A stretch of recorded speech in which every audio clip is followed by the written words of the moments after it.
welcome to this week's video. So this week I'm going to share with you how to deal with clients who want to run your session.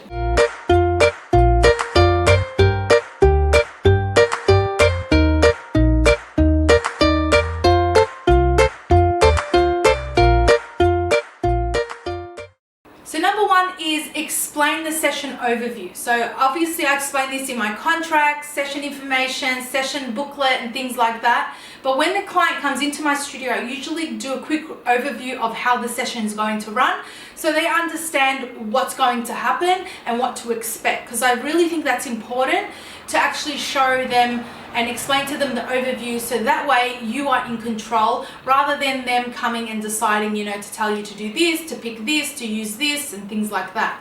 Number two, it's okay to say no. So if they find that the client is taking over, so for instance, if you have setups already done based on their questionnaire, they come and they tell you to change things around, it's really a good idea to say no and say to them, if you can't do something or you don't want to do something, just explain. And it's okay to say no. A lot of photographers avoid saying no thinking it's bad to do so when really it isn't.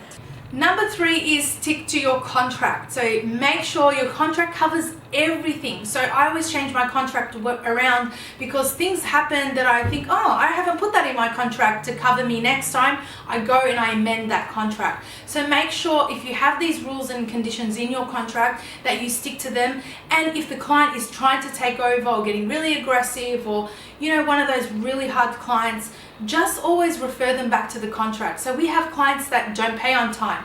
We say, and we charge them that extra fee that's written in our contract. They complain, they fuss and they threaten us. But we say to them, you know what, you signed the contract, please refer to this page, and we highlight it for them.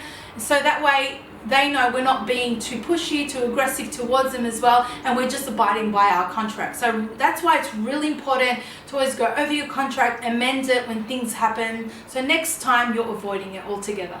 So there's just some tips to help you. Hopefully they have helped you in some way. If you have any tips as well for us, please leave them below. I'm sure everyone would love to read them. And if you haven't already, head on over to thephotographersociety.com and make sure to download my free newborn session guide. So that's it from me today. I'll catch you next time for another video. Until then, take care.